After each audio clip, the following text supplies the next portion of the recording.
Bien, vamos entonces a continuar con la epístola a los Hebreos, capítulo 5,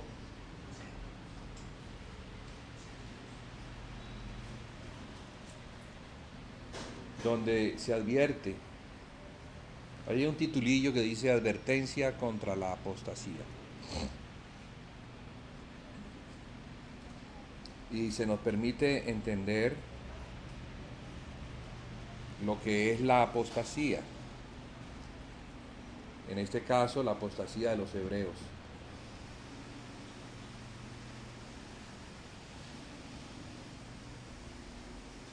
Y tiene que ver con no cumplir con el propósito, con haber sido establecido sobre el fundamento y por no haber oído con fe para poner en práctica lo que la palabra demanda de nosotros, entonces el peligro es que nos podemos deslizar. La palabra de Dios es verdad. Y la palabra de Dios tiene el poder, no solamente para llevarnos a un arrepentimiento, que es un cambio de mente, sino para generar en nosotros un deseo, que es el deseo de Dios. El deseo de Dios, según se nos muestra aquí en el libro, en la carta a los Hebreos, es que se pueda sobreedificar. Vamos a leerlo en estos cortos versículos y vamos luego a hablar un poquito sobre el fundamento, la necesidad de tener un fundamento. Pues toda obra en el plano natural se edifica sobre terreno firme, sobre roca. Y sobre esa roca, la cual es Cristo, se pone un fundamento. Según la epístola a los Efesios, es el fundamento de los apóstoles y profetas. Entonces el fundamento es apostólico. Es apostólico. No es un fundamento de hombre, aunque estos son hombres, pero fueron llamados por el Señor, constituidos por el Señor para tener una revelación de la casa. Y en esa revelación de la casa, ellos hacían la primera parte. La responsabilidad de un apóstol verdadero es establecer a la iglesia sobre Cristo, para que una vez ella esté establecida sobre Cristo, entonces ahora la responsabilidad de la iglesia, de los santos que han sido establecidos, es la de sobreedificar. Entonces sobreedificar implica una obra que tiene un término, como toda casa que se comienza a edificar. Su término es cuando se pone el techo. No podemos pasarnos a una casa a medias, ni en estado, como le llaman, de obra negra. Sí, están puestas las paredes, se ha repellado, de pronto hasta las instalaciones hidráulicas, sanitarias y eléctricas, pero falta todavía la obra blanca. Sin que la obra blanca esté terminada y se haya hecho la limpieza de la casa, entonces nadie se pasaría. Asimismo en lo espiritual, la gloria del Señor, que es la que va a habitar la casa, no vendría hasta que la casa no esté terminada. Y es responsabilidad de la iglesia, conformada por la multitud de miembros que habitan en un determinado lugar, edificar esta casa. Pero lo primero, un fundamento. Entonces dice así: acerca de esto tenemos mucho que decir y difícil de explicar, por cuanto os habéis hecho tardos para oír.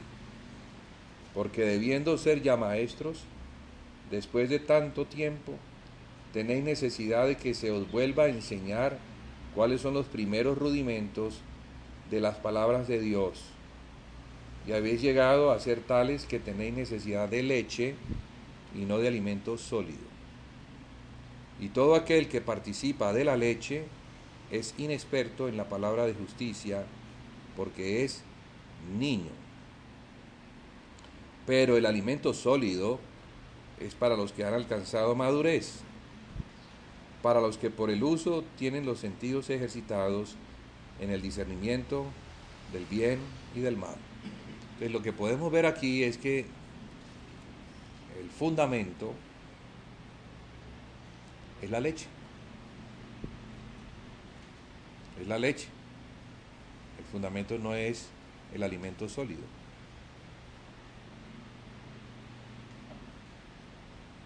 Imagínese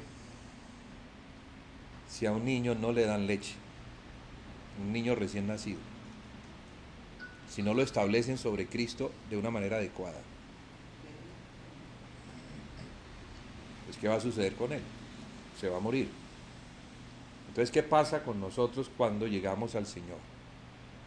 Cuando hemos nacido para Dios.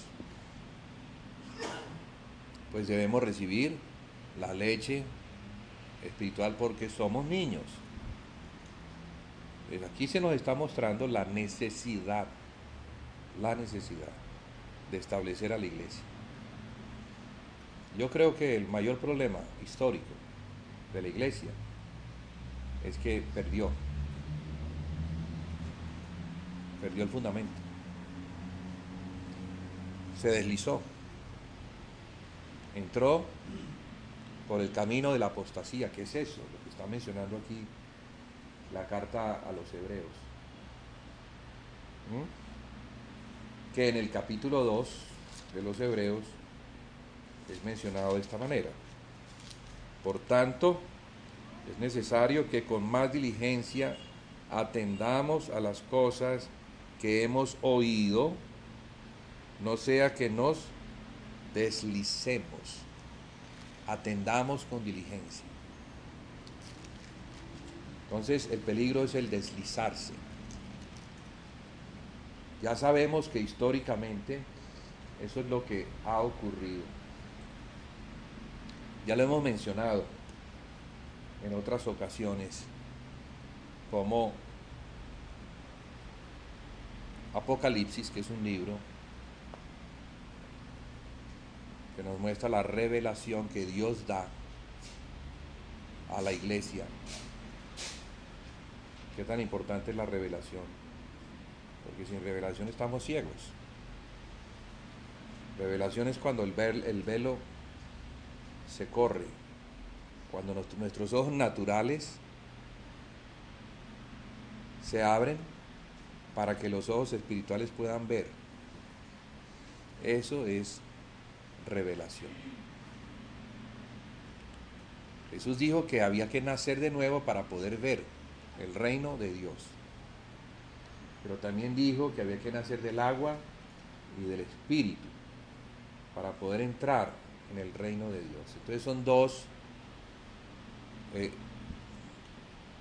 operaciones. La primera, nacer de nuevo. ¿Qué es nacer de nuevo? Habla de la regeneración del espíritu.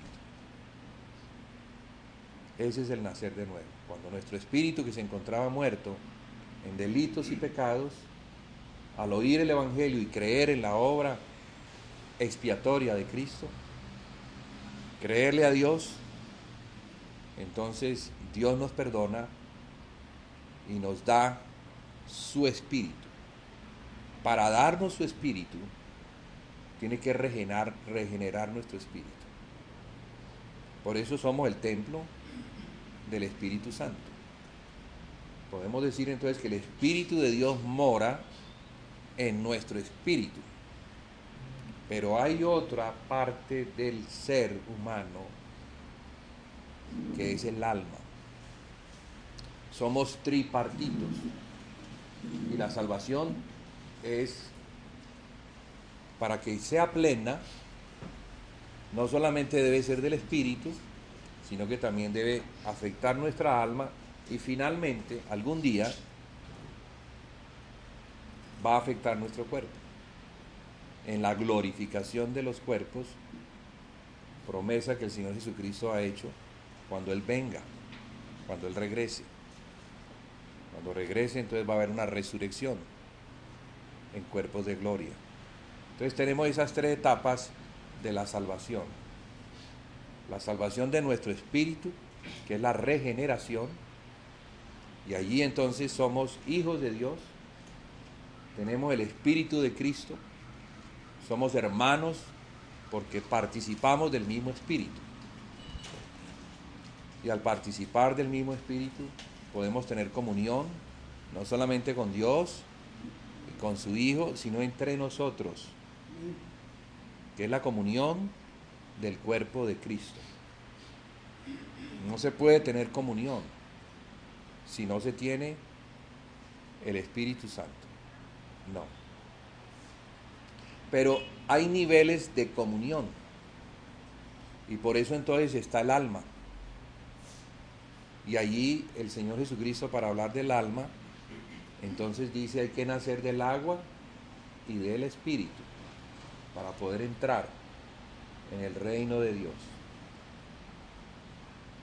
Esa otra parte de la fe habla ya de la madurez, de lo que aquí la epístola a los hebreos está mostrando. Cuando llegamos a la fe, cuando llegamos a Cristo, como niños, debemos ser establecidos para seguir avanzando, seguir creciendo en la madurez. Porque ¿cuál es la madurez? ¿Cuál es la madurez? Como aquí se dice: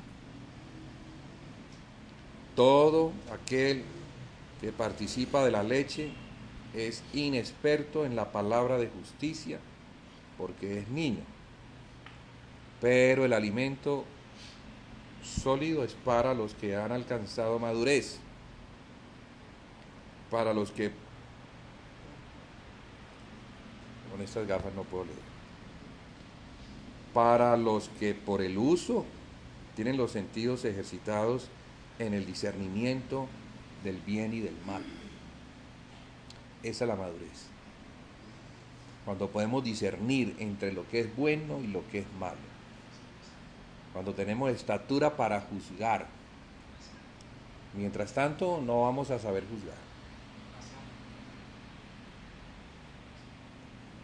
En otra parte de las Escrituras, porque para entender esto de la madurez, pues necesitamos como tomar distintas piezas del gran rompecabezas, a fin de que comprendamos todo lo que el Señor quiere. Entonces, en la carta a los Efesios, en el capítulo 4, se nos dice lo siguiente, verso 11, y ahí en adelante podemos avanzar un poquito para que comprendamos lo que es la madurez. Efesios, entonces, vamos allí. Efesios 4. Dice que el que descendió, desde el verso 11, hablando de Jesús, el que descendió es el mismo que también subió por encima de todos los cielos para llenarlo todo. Y él mismo constituyó a unos. ¿Quién constituyó? El que ascendió. A unos apóstoles, a otros profetas, a otros evangelistas, a otros pastores y maestros. ¿Pero para qué? Entonces dice que para perfeccionar a los santos para la obra del ministerio, que es la edificación del cuerpo de Cristo. Y habla de un asta, quiere decir que hay un tope. Entonces, estos ministerios o ministros, siervos del Señor, en sus distintas énfasis o entendimiento que viene por la gracia que el Señor les da, que no es uno solo, sino que son 5, como si fueran los 5 dedos de la mano, todos necesarios para poder operar bien. Uno solo, pues sería muy complicado coger un vaso con un solo dedo. Requerimos de los 5 dedos, como si fueran también los 5 ministerios, para funcionar a plenitud. ¿En cuanto a qué? Ellos son los que perfeccionan o equipan al cuerpo de Cristo, para que el cuerpo de Cristo, siendo equipado, haga la obra del ministerio. Entonces, la obra del ministerio no la hacen ni los apóstoles, ni los profetas, ni los evangelistas, ni los pastores, ni los maestros, sino que la hacen aquellos que han sido equipados por ellos. ¿Y qué es lo que hacen? Edifican el cuerpo de Cristo. Entonces, es una edificación que solamente el Señor conoce, el Señor Jesucristo. Solo Él, que conoce, constituye y establece ministerios para que, trabajando en conjunción,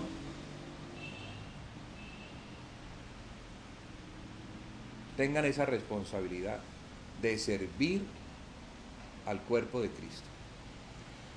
Pues ellos no son los dueños de la obra, sino que ellos son por causa de la obra, a fin de que la obra se pueda realizar. Y esa obra es tiene un hasta qué. Y es hasta que lleguemos a ¿qué? A la unidad de la fe. Mire que la unidad de la fe está relacionada con la unanimidad. Es lo que hablábamos con el pastor Roosevelt, la importancia de la unanimidad. Porque mientras que uno esté pensando una cosa y otro esté pensando otra cosa, pues podemos ser cristianos, pero estamos mirando para lugares diferentes. Uno está mirando según su énfasis, otro según su énfasis, pero lo importante es que todos esos énfasis, todos esos miembros, todos esos dones confluyan y trabajen para un único fin, reconociendo a la única cabeza que hay, la cual constituye a unos, para que esos que son perfeccionados puedan entonces hacer la obra más magnífica que existe en el universo, que es el cuerpo de Cristo. Si hay una maravilla que Dios va a presentar un día en cuanto a todo lo que Él ha hecho. Mire que hizo el universo, lo creó en 6 días, en el 7º descansó. ¿Y cuánto tiempo le ha tardado edificar la iglesia? 2000 años lleva hasta ahora. Porque vamos muy complicados. Vamos muy difíciles. Muy difíciles porque solo se puede edificar algo cuando todos estamos poniendo nuestra confianza en el Señor Jesús, o sea, en la cabeza.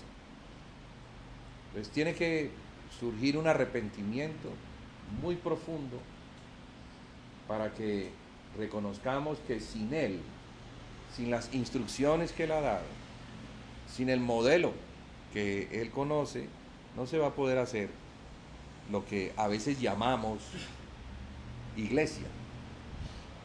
Somos la iglesia, pero esa iglesia está en construcción. Para que llegue a ser la iglesia del Señor, la casa del Señor, el templo santo del Señor, y que el Señor diga, listo, ha sido terminada la obra y ya puedo habitar en ella. Esa es la segunda venida. La segunda venida es por causa de que la obra se terminó. Porque ¿a qué viene Él? Él viene a habitar la casa. Cuando el Señor Jesucristo venga, no viene solo, viene con el Padre. Él es el sumo sacerdote de nuestra profesión. Él es el encargado de hacer la obra de la casa de Dios. No hay otro. No hay otro. Él es el que sabe. Él es el que conoce las dimensiones de la casa. Y Él es el modelo, Él es el patrón. Entonces todo lo que se haga tiene que hacerse de acuerdo al patrón. Ignorar el patrón es salirse por completo, es estar en el terreno de la apostasía. Entonces, un apóstata no es el que niega que Jesucristo es el Hijo de Dios. Un apóstata no es el que se convierte en un ateo. Un apóstata es el que se ha desviado del camino que lleva a la obediencia a Jesucristo. Entonces eso es tremendo, porque es como para temer.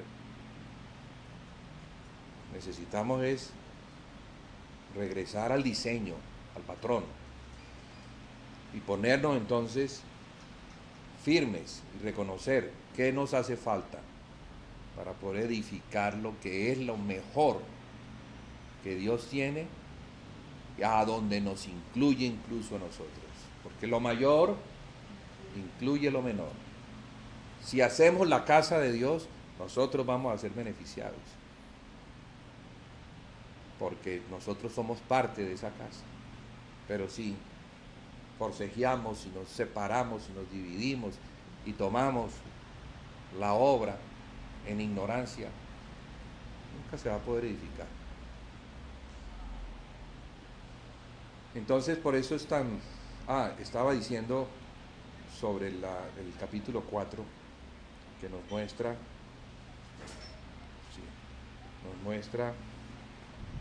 en el verso 11, volvamos otra vez allí, donde se dice que Él constituyó a unos apóstoles, a otros profetas, etcétera. Y el verso 13, hasta que todos lleguemos a la unidad de la fe y del conocimiento del Hijo de Dios, a un varón perfecto, a la medida de la estatura de la plenitud de Cristo. Pues esa casa tiene una medida. Y luego dice, porque ahí es donde, cuando eso no se logra, entonces se logra lo otro, que es el verso 14. Para que ya no seamos niños fluctuantes. Hebreos habla de niños, los niños que no alcanzaron la madurez. Entonces, ¿qué va a pasar con ellos? Van a ser arrastrados. ¿Por qué? Porque no disciernen todavía lo que es bueno. No pueden hacer separación entre lo que viene de Dios y lo que viene del diablo. Recordemos que el diablo, al vestirse como ángel de luz, entonces se presenta como si fuera un ángel de verdad, que trabaja con los ministros, sus ministros, que no son ministros de justicia, sino que son falsos, que es lo que aquí vamos a leer. Para que ya no seamos niños fluctuantes, llevados por doquiera, de todo viento de doctrina, por estratagema de hombres que para engañar emplean con astucia las artimañas del error. Les vuelvo otra vez a mostrar cómo Apocalipsis, que es un libro que no solamente nos muestra la historia, las cosas que sucedieron, sino las cosas que van a suceder y las que están sucediendo. Apocalipsis tiene esa virtud de poder mostrarnos la historia, el futuro y el presente. El que tenga oído, oiga lo que el Espíritu dice a las iglesias. Entonces no solamente es lo que el Señor le dice a una iglesia en particular, sino que eso que se le dice a una iglesia en particular también se lo dice al resto de las iglesias.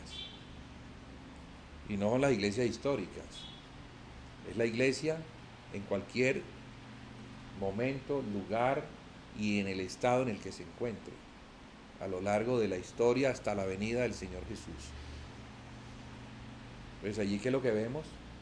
Vemos a una primera iglesia que nos muestra como el estado en el que se encontraba la iglesia después de que fue dejada por los apóstoles.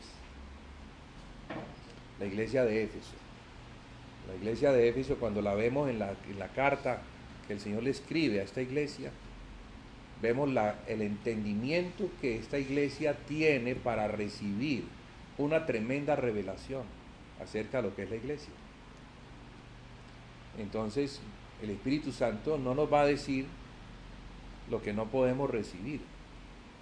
A la iglesia de Corintio lo que le dice, lo que ella puede recibir, corrección. Gracias a la iglesia de Corintio nos damos cuenta de todas las cosas que debemos corregir. Pero gracias a la iglesia de Éfeso nos damos cuenta cuál es el diseño y el modelo de la casa de Dios. Entonces, el apóstol Pablo fue usado por el Espíritu al ser un edificador de distintas iglesias que se encontraban en distintos estados y en distintas condiciones para poderles escribir, y con eso recibimos una gran ayuda, porque la iglesia de Corintio, aunque fue una iglesia que existió, está formada de hombres. Nosotros somos hombres y podemos incurrir en las mismas condiciones, en los mismos pecados, en la misma incredulidad, en la misma idolatría, que hace que la iglesia no pueda avanzar hacia el propósito. Entonces, la carta a los Corintios nos muestra todo lo que hay que corregir. Y la epístola a los Efesios nos da una revelación de la casa. Podríamos decir que, así como la epístola a los Romanos es la gloria del Evangelio, la epístola a los Efesios es la gloria de la iglesia. ¿Queremos ver la iglesia? Hay que ir a Efesios, tal y como el Señor la muestra. Como esa epístola comienza en los lugares celestiales, antes de que fuese creado el mundo, y cómo Dios desde ese lugar, si se le puede llamar lugar o tiempo, en la eternidad pasada, nos escogió y nos puso en Cristo, mucho antes de que el pecado llegara. Entonces el plan de Dios es un plan eterno, que no apareció por causa del pecado, sino es el plan que Dios tuvo desde antes de fundar el mundo. Es lo que está en el corazón de Dios, poner a los que predestinó en Cristo, para que fuéramos santos y sin mancha delante de Dios. Y la carta sigue desarrollándose para mostrarnos que la única forma de ser santos y sin mancha es estando en Cristo, o sea, en el cuerpo. Fuera del cuerpo, muchos problemas vendrán. En Cristo, o sea, en su cuerpo, vamos a estar establecidos, guardados del mal, guardados de la acusación, guardados del señalamiento de Satanás, que acusa cuando nosotros nos desviamos. Entonces, al ponernos en Cristo, Dios se asegura de tenernos para Él en esa justicia y en esa santidad de la verdad. Entonces es lo que el apóstol comienza a mostrar acerca de la iglesia y la importancia de entender lo que somos como miembros del cuerpo de Cristo, pero también de entender lo que es la iglesia bíblica, según el patrón de Dios. Entonces, el Señor escogió a la iglesia de Éfeso para eso. Tristemente, pero también como advertencia, nos muestra la epístola escrita a la iglesia de Éfeso en el tiempo de Juan. Pablo la escribe, que es la que conocemos como la carta a los Efesios, pero Apocalipsis, que escribe a 7 iglesias, tenemos la epístola escrita a la iglesia de Éfeso, primera iglesia. Entonces vemos allí una iglesia en un estado de vigor, de entendimiento, que ha dejado de hacer las cosas que hacía al principio. Recuerda dónde has caído, le dice el Señor, y ve y haz las primeras obras. Allí hay un mandamiento. muy importante para toda la cristiandad. Recuerda de dónde has caído. Esa palabra has caído es la misma palabra que se entiende o se usa para la caída del primer hombre. El primer hombre cayó. ¿De qué cayó? De la posición en la que se encontraba cuando fue puesto en el jardín. Por causa de oír a la serpiente, la mujer siendo engañada y dando de comer a su marido, entonces trajo el pecado, y el pecado trajo la caída, y la caída de la posición, la destitución. Entonces la destitución es lo que Dios hace con aquellos que caen de la posición por desobediencia o por pecado. Entonces Adán fue sacado, eso lo leemos en el capítulo 3 de Génesis, y aquí estamos leyendo que el candelero va a ser sacado de su lugar. Ya no es un individuo el que es sacado, ya no es el hombre, bueno, digo individuo, pero estoy hablando desde el hombre corporativo, varón y hembra, que fueron sacados. Ahora es el candelero, como la iglesia, siendo sacada del lugar donde ella fue puesta, para ser testimonio, para ser la luz de esa localidad, de la ciudad de Éfeso. Entonces vemos similitudes, ¿no? El Señor nos quiere mostrar la similitud que hay cuando no atendemos y hacemos lo que hemos oído, es lo que el libro de Hebreos nos dice. Que con diligencia oigamos y atendamos. Porque el problema de la iglesia no es que no ha oído, ha oído. Mucho ha oído. Demasiado, diría yo. Pero ¿qué tanto de lo que ha oído está dispuesto a creerlo y a obedecerlo? Ahí está el problema. Claro, el Señor Jesús dijo en el Evangelio de Mateo, capítulo 7, después de haber hablado a lo largo de 3 capítulos, comienza en el capítulo 5, en el capítulo 6, en el capítulo 7, a decir muchas cosas. Y comienza hablando de las bienaventuranzas, pero luego comienza a mostrarnos como lo que se conoce como la constitución dada para la iglesia, que él estaba preparando, estaba estableciendo las bases sobre las cuales la iglesia debía ser establecida, con base en el nuevo pacto, porque el Señor vino a traer una alianza nueva, un pacto nuevo, a incluir en ese nuevo pacto a todas las naciones, porque en el antiguo pacto solamente Israel estaba incluido, pero la sangre de Jesús iba a abrir la puerta para que todas las naciones pudieran también oír, y los que oyeran el Evangelio y creyeran entraran a ser parte de la iglesia, del cuerpo de Cristo. ¿Sí?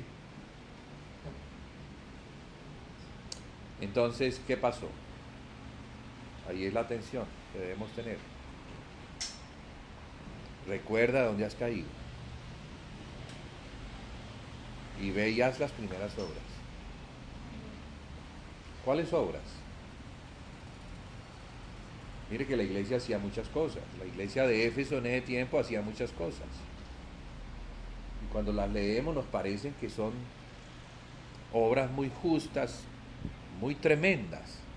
Mas el Señor dice que no son las obras que la iglesia hacía desde el principio. No eran las obras que el Señor había mandado hacer. Nos sucede a menudo eso. Nos sucede que el Señor manda hacer algo y nos parece que sí, eso está bien, pero ¿por qué no le añadimos un poquito a lo que el Señor nos manda hacer? Hagamos un poquito más. Y en ese añadirle nos desviamos, terminamos haciendo lo que el Señor no nos ha mandado hacer.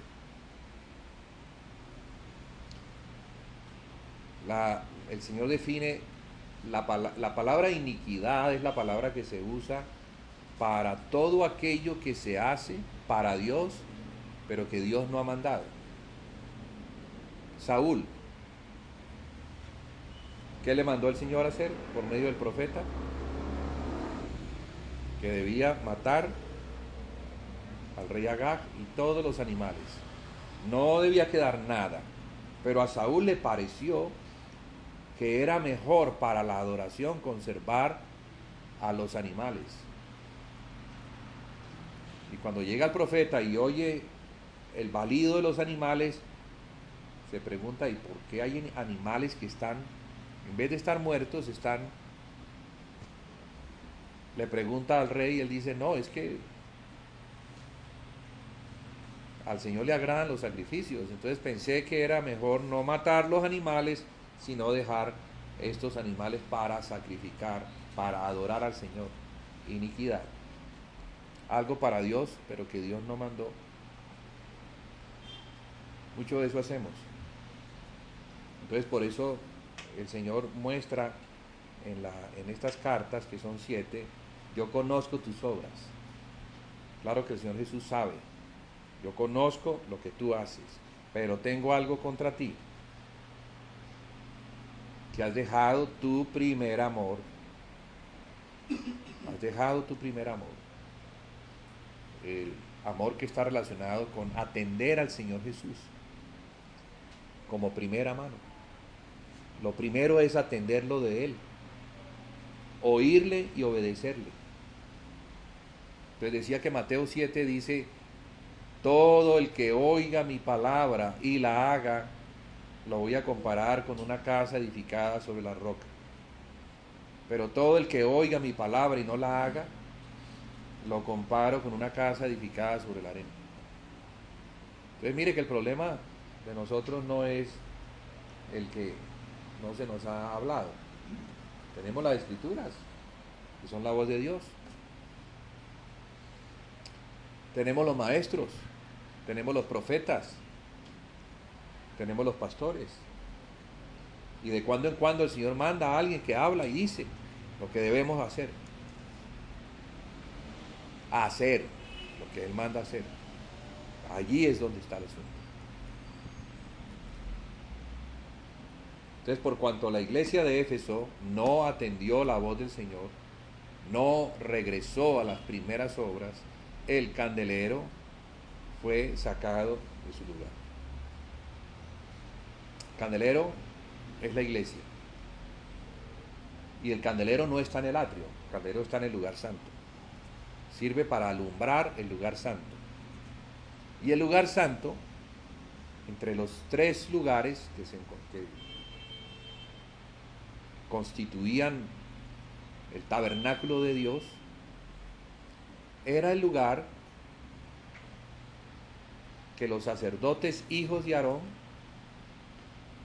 tenían para las cosas santas y santísimas, que estaban relacionadas con la santidad de Dios.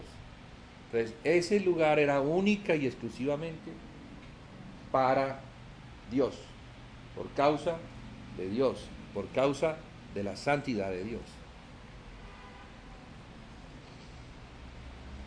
Como dice el hermano Watchman Nee, atendemos más la obra del Señor que al Señor de la obra. Estamos más dispuestos a hacer la obra del Señor que a atender al Señor de la obra. Entonces, ¿somos sacerdotes de qué lugar? ¿Del atrio o del lugar santo? Porque es lo que muestra esta carta a los Efesios. Recuerda dónde has caído. ¿De dónde? ¿A dónde? ¿Cuál es la posición? La posición es una posición en el Espíritu, en Cristo, allá en los lugares celestiales, donde se ministra es a Dios por causa de la santidad de Dios. Nosotros llegamos a ser hijos de Dios, tenemos el Espíritu de Dios y primero Dios. El primer mandamiento es Dios. Si cumplimos con ese primer mandamiento, entonces debemos cumplir con el segundo también, que ya es amar al hombre, pero primero amar a Dios.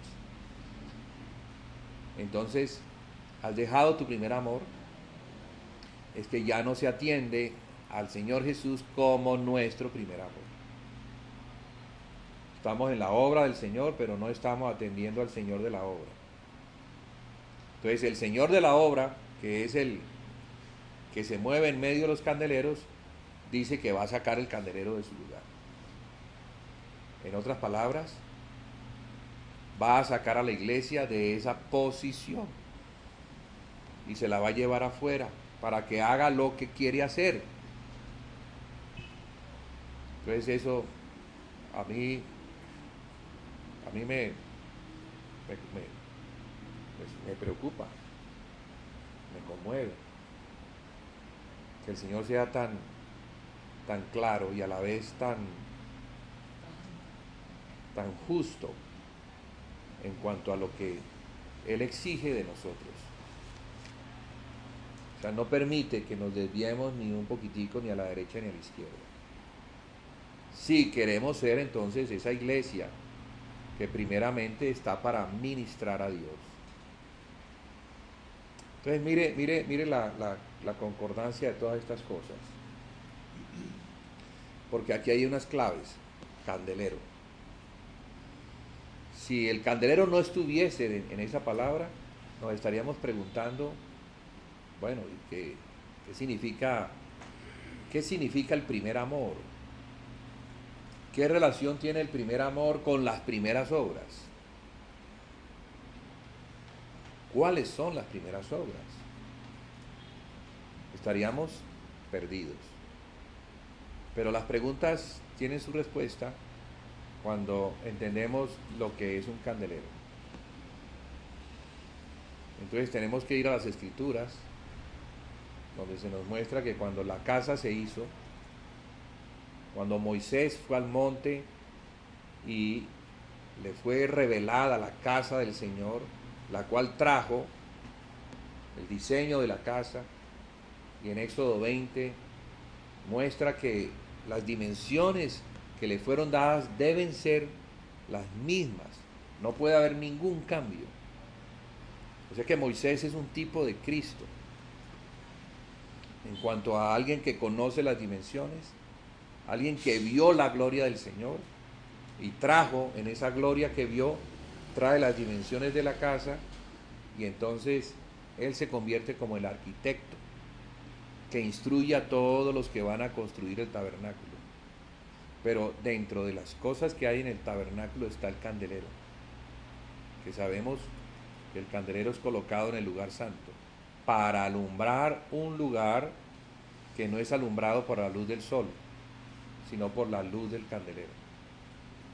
El atrio es alumbrado por la luz del sol, está afuera, pero el lugar santo es alumbrado por un candelero que debe tener aceite.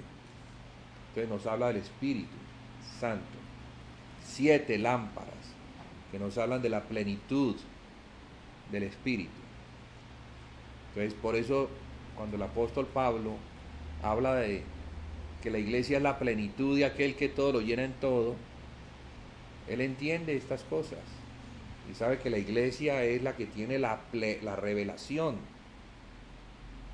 de Dios dada por medio de Cristo, porque Cristo es el ungido que recibe la unción, la cual corre por todas las vestiduras, y esas vestiduras hablan del cuerpo de Cristo. Entonces la iglesia, tanto si está encabezada, ella va a recibir toda la plenitud que proviene de Dios. Esa es una figura, pero tenemos la figura entonces del candelero también. El que el candelero sea sacado de su lugar es perder el testimonio que Dios quiere tener en ese lugar, un testimonio de unidad delante de Dios. Porque no vemos 2 candeleros, vemos un candelero. Y vemos 3 brazos a la derecha, 3 brazos a la izquierda. Y vemos una caña central que nos habla de Cristo como el tronco. y nosotros como los pámpanos. O sea, estos 7 hablan de multitudes, pero habla de una unidad perfecta en Cristo. Si no estamos unidos a Cristo, no vamos a tener la unidad. Y si no estamos unidos, no vamos a tener la plenitud, porque es la plenitud del Espíritu en la iglesia. La iglesia es la gloria de Cristo que refleja al mundo, refleja la gloria de Dios, lo que el mundo debe conocer. Y lo que el mundo debe conocer, y es responsabilidad, es una iglesia que se encuentre en la unidad del Espíritu. Porque no puede ser en la unidad humana, ecuménica, forzada por alianzas, acuerdos, pactos. No, tiene que ser la revelación del Espíritu que nos lleve a la unidad. Entonces, más allá de una unidad geográfica o natural carnal, es una unidad en la fe. Por eso dice hasta que lleguemos a la unidad de la fe. Tenemos la unidad del Espíritu dada por el Señor. Eso no, nosotros no trabajamos para eso. Debemos mantener la unidad del Espíritu. Efesios 4, primeros versículos, mantener la unidad del Espíritu, no romperla. ¿Para qué? Para que en nuestro trabajo de edificación, al mantenernos juntos y unánimes, podamos llegar a la unidad de la fe, que es la plenitud del conocimiento que el Espíritu Santo nos va a dar de Cristo, a fin de que podamos presentar ese cuerpo de Cristo, que es tan precioso. Pero aquí estaba sucediendo algo con la iglesia de Éfeso. Cuando dejamos de ver al Señor por estar haciendo la obra del Señor, entonces, ¿qué pasa? El candelero va a ser sacado. Vemos hoy en día las iglesias más haciendo el trabajo de atrio, trabajo evangelístico, mucha obra que se hace en el nombre del Señor, pero se ha dejado de atender la obra principal. Se ha dejado de atender a Dios Padre. ¿Por qué sabemos eso? Bueno, vamos a mirar. No lo digo porque se me ocurrió, sino porque la misma Escritura así nos lo muestra. Si el candelero es un mueble del lugar santo, y en el lugar santo encontramos otros 2 muebles, entonces debe haber una coincidencia o concordancia. Hay otros 2 muebles en el lugar santo, que es la mesa de los panes y el altar del incienso. Porque en el otro lugar que está cerrado y al cual no se puede entrar porque existe una cortina, está el arca del pacto, el arca de la alianza o el arca del testimonio. Son los nombres como se reconocen. Entonces podríamos decir que en el tabernáculo de reunión se encuentran 4 muebles representativos. El arca del pacto en el lugar santísimo, el candelero, la mesa de los panes y el altar de incienso en el lugar santo. 4 muebles. Donde está la presencia de Dios y donde los sacerdotes, por causa de la presencia de Dios que está detrás del velo, ministran a Dios.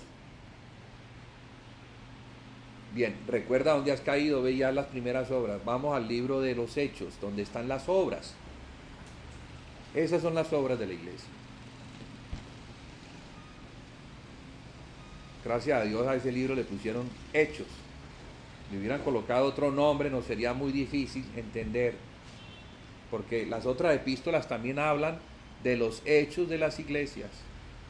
Pero este en particular, el libro de los Hechos, nos muestra los hechos que fueron conducidos por el Espíritu Santo cuando descendió y llenó la casa. Porque el día de Pentecostés fue derramado el Espíritu Santo y se posó como en lenguas de fuego. Eso me hace ver como que encendió el candelero. Todas esas 120 personas fueron encendidas para funcionar como un candelero en la unidad de lo que es la iglesia. O sea, ese día la iglesia fue establecida.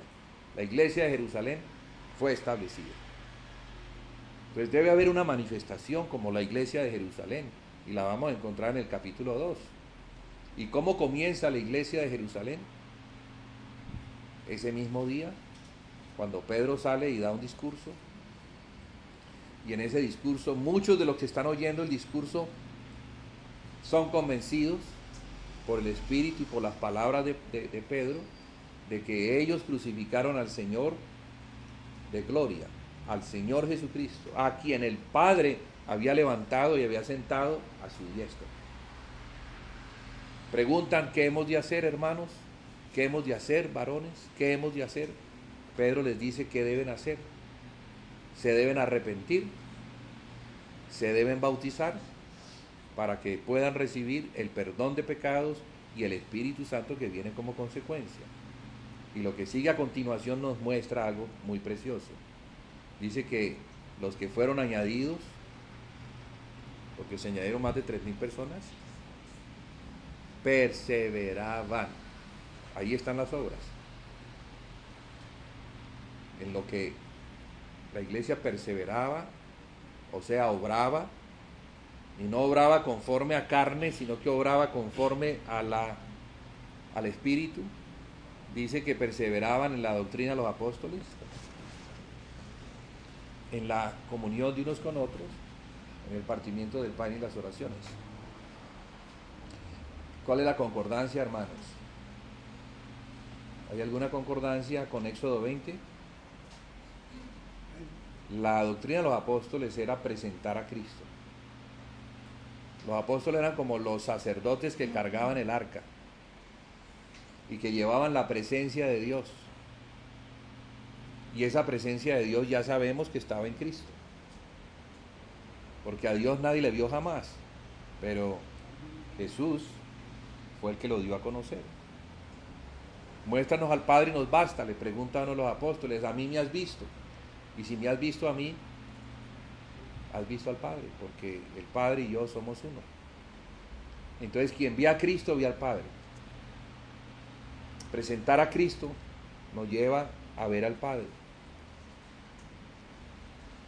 Cuando hacemos lo que Cristo nos manda, hacemos lo que el Padre manda. Entonces los mandamientos de Cristo no son los mandamientos de Él, son los mandamientos del Padre dados a Cristo para que los dé en el nuevo pacto, porque el nuevo pacto hizo unos cambios muy importantes, ya que los mandamientos apuntaban más a la santificación del corazón que a la santificación de lo externo. ¿Me hago entender? Esas cosas externas que antes eran para la carne porque no tenían el Espíritu, ahora por causa de que tenían el Espíritu, entonces el trabajo al corazón iba a comenzar. El Espíritu Santo iba a penetrar, ahora sí, al corazón, e iba a transformar el corazón de piedra en un corazón de carne. La iglesia iba a ser la plena imagen del Señor Jesucristo. Y eso es muy importante, porque la iglesia tiene que ser para lo que fue diseñada, para cumplir el propósito que Dios tiene para ella, que es glorificar a Cristo. No a ella misma, sino ella es la que lleva la gloria de Cristo y la que presenta la gloria de Cristo a todas las naciones, como el testimonio, como el candelero, que es el que alumbra como testimonio delante de Dios. Entonces, la doctrina de los apóstoles nos habla de Cristo, y Cristo en el tabernáculo es el arca, porque la gloria se posaba sobre el arca. ¿Y por qué el arca es Cristo? Porque el arca estaba construida de madera forrada de oro. La madera habla de la naturaleza humana y el oro habla de la naturaleza divina. Entonces nos muestra esto, que Jesús es hombre pero también es Dios. Y Dios tabernaculizó en un hombre. Entonces la presencia de Dios se hizo manifiesta en Cristo. El que ve a Cristo, ve a Dios. El que va a Cristo es conducido a la presencia de Dios. Dejar a Cristo es dejar lo que tiene que ver con Dios. Solamente podemos ministrar a Dios por medio de Cristo. Solamente. Entonces, si queremos tener la presencia de Dios en un determinado lugar o ciudad, porque eso es lo que Dios quiere, que su presencia esté manifiesta, entonces la iglesia tiene que cargar a Cristo, el arca. Porque donde está Cristo, está Dios. Donde no está Cristo, no está Dios. Y donde está Dios, hay temor. Y donde hay temor, aún los que no son de Cristo dejan de pecar por temor. Que eso era lo que estaba sucediendo en Jerusalén. Entonces, a veces sí, hacemos campañas para que las naciones cambien, para que la corrupción se acabe. Y se va a acabar. Pero cuando la presencia de Dios se haga manifiesta. Y la presencia de Dios se hará manifiesta en un determinado lugar cuando Cristo es lo primero. Cuando Cristo, que es el arca, se presenta primero. Entonces, por eso la doctrina de los apóstoles era tan fundamental en este asunto. Porque presentaban a Cristo y la presencia de Dios inundaba el lugar y el arrepentimiento venía como consecuencia. Y en ese cambio de corazón, porque viene un cambio de corazón, se da lo segundo, que es la comunión de unos con otros. Entonces la comunión primero será con Cristo, que nos lleva al Padre. Y como consecuencia habrá una comunión de unos con otros. Y esa es la mesa de los panes. Porque en la mesa que servía para comer, una mesa sirve para eso, había 12 panes que representaban las 12 tribus de Israel, pero en 2 hileras. 2 hileras, no eran 12 tribus, no era una montaña así, sino que había 2 hileras. Como el candelero, también 2 lados. Como si desde el principio se nos estuviese mostrando que la iglesia está conformada de 2 pueblos, de los gentiles y de los judíos. Hacen parte del único pueblo de Dios.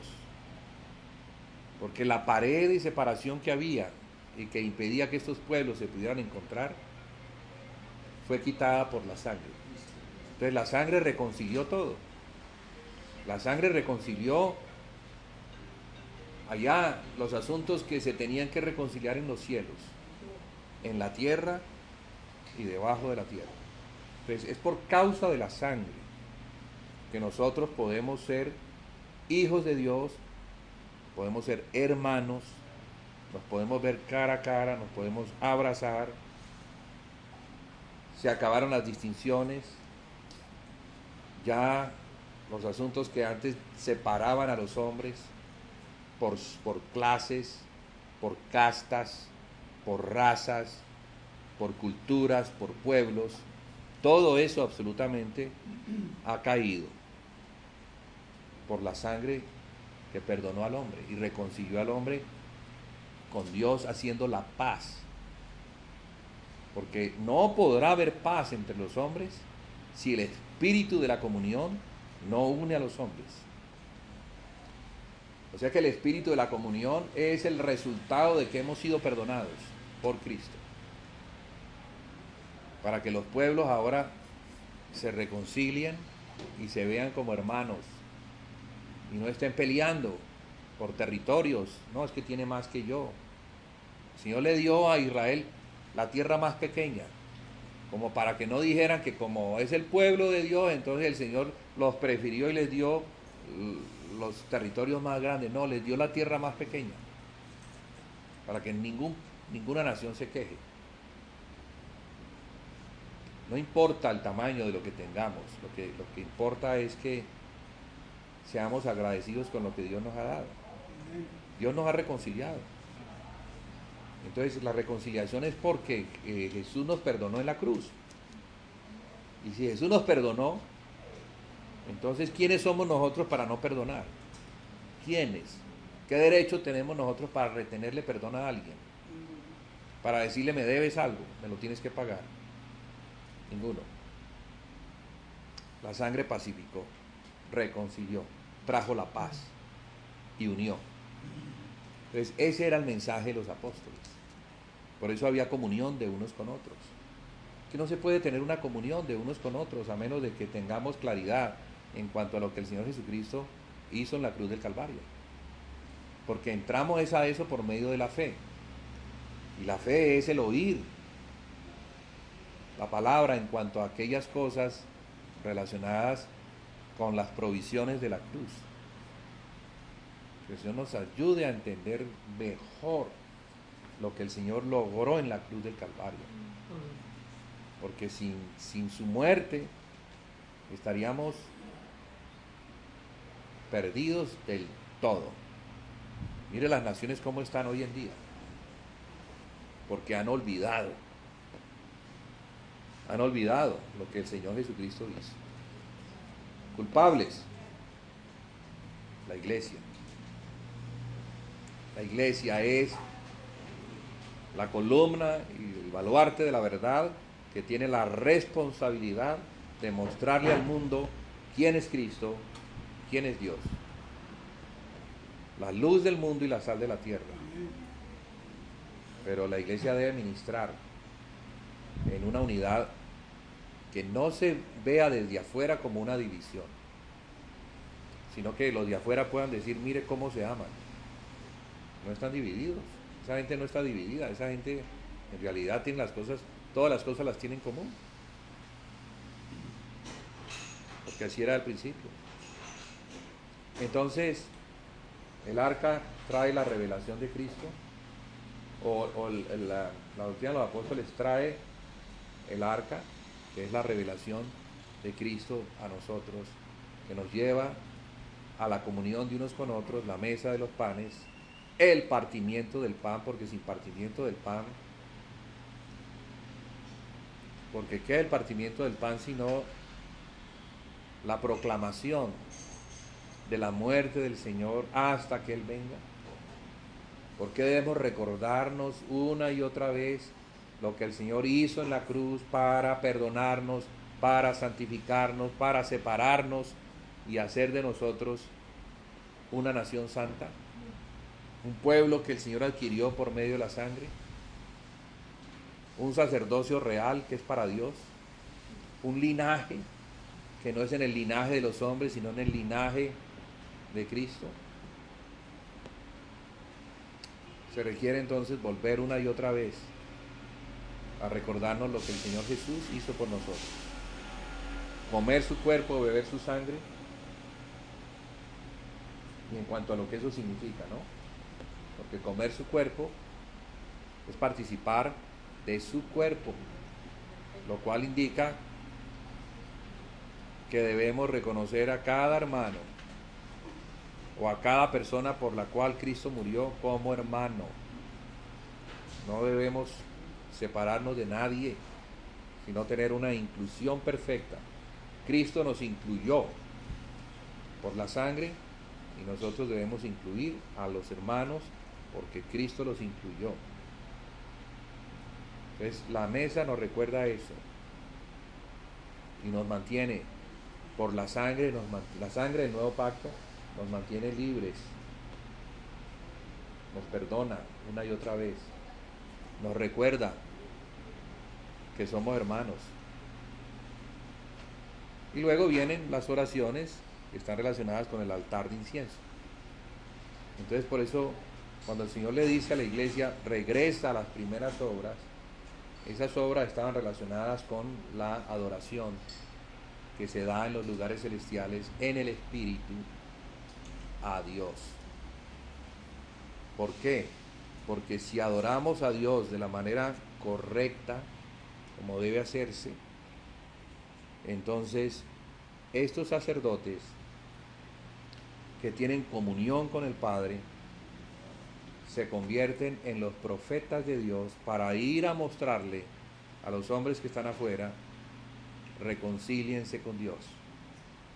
Y ese ya es el tabernáculo. El tabernáculo es la obra que se hace hacia afuera por causa del pecado.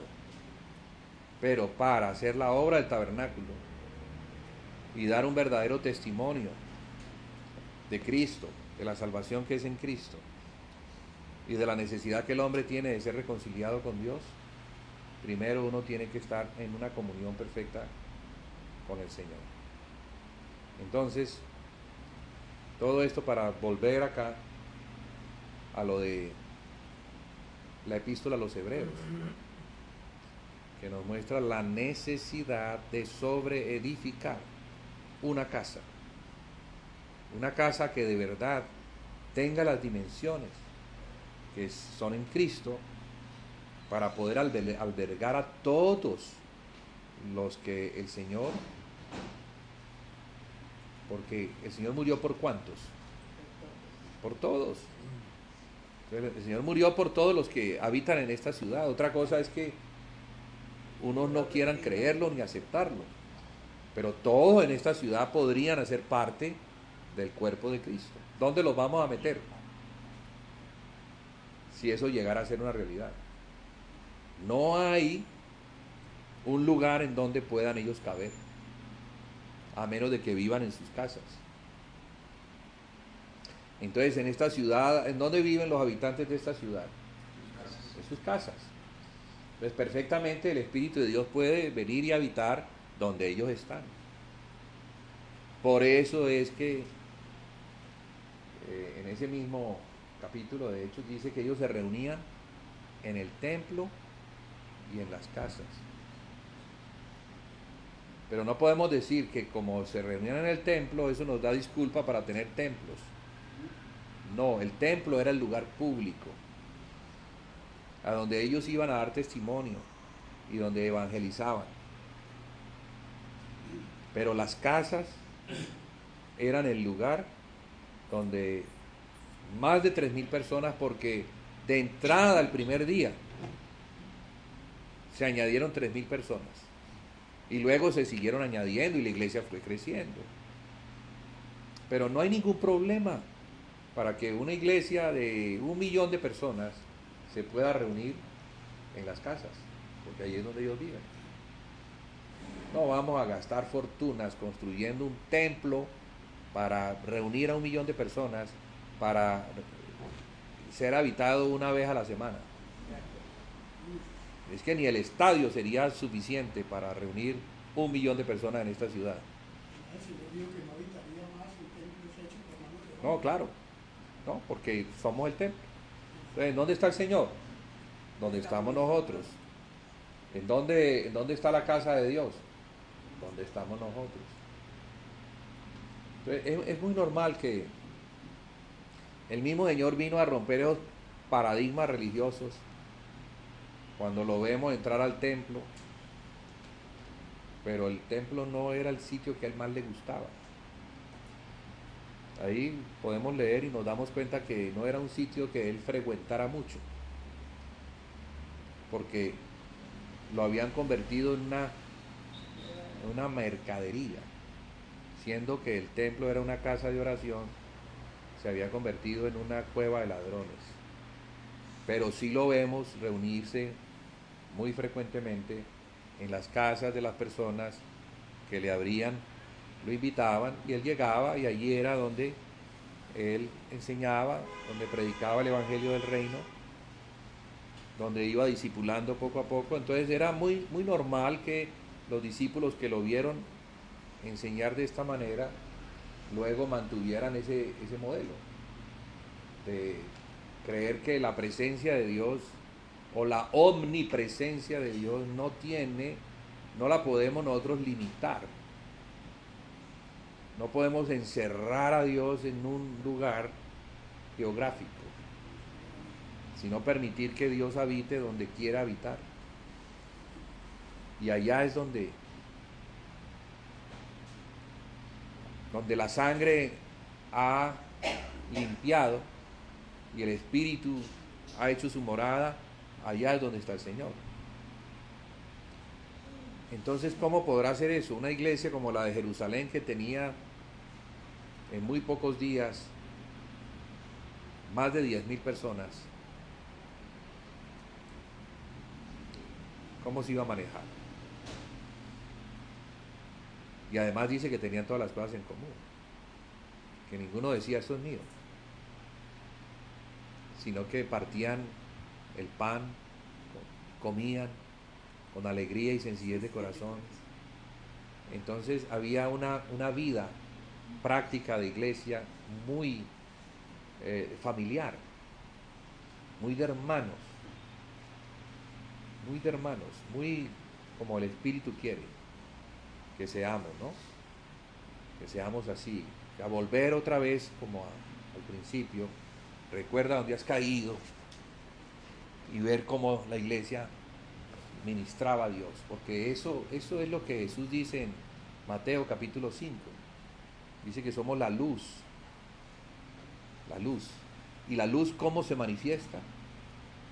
La luz se manifiesta por medio de las obras que hacemos cuando estamos en el Espíritu, cuando nos estamos amando los unos a los otros, cuando no nos dividimos por paradigmas eclesiales. No, es que este es el apóstol. Entonces, ¿quién se va a sentar al lado del apóstol? Esa persona tan importante y yo tan pequeño. Pero resulta que el Señor Jesucristo sí se humilla y viene y habita entre nosotros, y le oramos sin ningún temor, pero al lado de un hombre al que consideramos muy importante no somos capaces de acercarnos. Ese no es el espíritu correcto. El espíritu correcto es el que nos muestra que somos hermanos, que somos iguales en la hermandad, y que si existen nombres, rangos o títulos, es por causa del servicio, no es por otra causa. No es porque unos sean más importantes que otros, nadie es más importante. El Señor Jesús sí es el más importante. Y el que quiera creerse mayor o importante, que lo demuestre sirviendo, como el Señor Jesús vino a demostrar. Ustedes dicen que yo soy el Señor, ¿verdad? Sí, tú eres el Señor. Bueno, mire, voy a hacer algo. Siéntense allí, que les voy a lavar los pies. Y claro, lavar los pies era el trabajo de un esclavo menor, el esclavo más insignificante de la casa. Y Pedro dice, ¿cómo se te ocurre si tú eres el Señor? ¿Cómo me voy a dejar lavar los pies del Señor? Bueno, Pedro, si no te dejas lavar, entonces no tienes parte conmigo. ¿Ah? A mí me gusta Pedro porque Pedro tiene unas salidas muy parecidas a las de nosotros. Pero él está quebrantando esos paradigmas que el hombre natural tiene. Y él está formando en sus discípulos, en los apóstoles, está formando un nuevo paradigma. Porque tiene que enseñarles cómo es que es. Porque ellos son los que van a enseñarle a la iglesia cómo es que es. Si no aprendieron, entonces no van a poder enseñar. Pero lo aprendieron del maestro y vieron al maestro servir. Entonces, ¿quiere ser el mayor, Pedro? Comience sirviendo. Sirva. Sirva a los hermanos. No espere que los hermanos los sirvan. Sirva. Y eso es lo que hicieron ellos al principio. Al principio ellos servían las mesas, ellos atendían todos los asuntos relacionados con el servicio. Claro, llegó un tiempo en que la iglesia ya había madurado, había crecido, y otros podían tomar el lugar de ellos. Entonces mandaron a que nombraran diáconos. Ni siquiera ellos se metieron en la elección de los diáconos. No, nombren diáconos para que los diáconos hagan presten ese servicio a los hermanos, que sirvan a las mesas. Y eso habla también de la administración. de los asuntos relacionados con lo natural. Porque claro, estamos en esta carne, tenemos necesidades naturales, alguien tiene que prestar un servicio. Y para eso eran las ofrendas. Las ofrendas llegaban a los pies de los apóstoles las distribuían al principio ellos mismos, pero luego con seguridad le entregaron esas ofrendas a los que administraban las ofrendas según la necesidad, para que no existiera en la casa del Señor injusticia. Por eso dice que no había nadie que dijera me hace falta, sino que conforme a la necesidad así era suplido. La justicia del reino de Dios. Buscad primeramente el reino de Dios y su justicia. Entonces, es el reino de Dios que vino y ahora nosotros manifestamos porque tenemos el Espíritu de Cristo. Y en el Espíritu de Cristo tenemos el Espíritu de Dios, que es el Rey, ese reino, pues a demostrarlo. Pues la iglesia tiene que demostrar eso, primero entre hermanos y luego hacia afuera, pero primero hacia Dios, así, luego así, horizontal hacia los hermanos y luego hacia afuera. Entonces así la obra de Dios que se hace en Cristo, y nosotros como el cuerpo de Cristo podemos ser un testimonio a una comunidad, a un barrio, a una ciudad. Entonces es la iglesia extendida en una ciudad, y al ser extendida nadie dice esta es mío.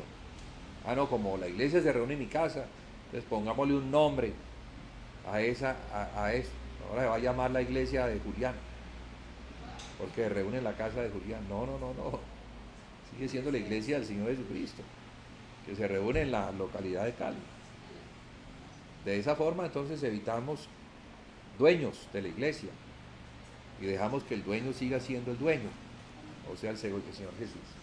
Bueno, hermanos, vamos a dejar aquí, porque quiero dejar un espacio para el pastor Roosevelt, que nos visita y yo le he pedido que nos hable un poquito de cosas que hemos hablado que me parecen interesantes. Entonces, oremos, dejemos la palabra aquí, hermanos. Señor, te damos las gracias por tu palabra. Ayúdanos, Señor, a comprenderla, a reconocer, Señor, en nuestra debilidad la imposibilidad de hacer algo sin que tú no intervengas. Reconocemos la incapacidad que hay en nosotros, pero la gran capacidad que hay en ti. Nos disponemos, Señor. Queremos estar encabezados. Reconocemos que todo procede de ti. Todo el plan y toda la obra es tuya, Señor. Por lo tanto, en la disposición que nos muestras que debemos tener para entregarte a ti lo que a ti te corresponde, y a fin de tomar lo que a nosotros nos corresponde, sabiendo que si lo hacemos en el orden tuyo, siempre estarás al lado nuestro. Como lo dijiste, y yo estaré con vosotros todos los días hasta el fin del mundo. Y Señor, lo creemos porque son las palabras de verdad, que solamente Dios puede hablar. Así que en el nombre de Jesús confiamos, descansamos y nos ponemos a tu servicio. Amén y amén.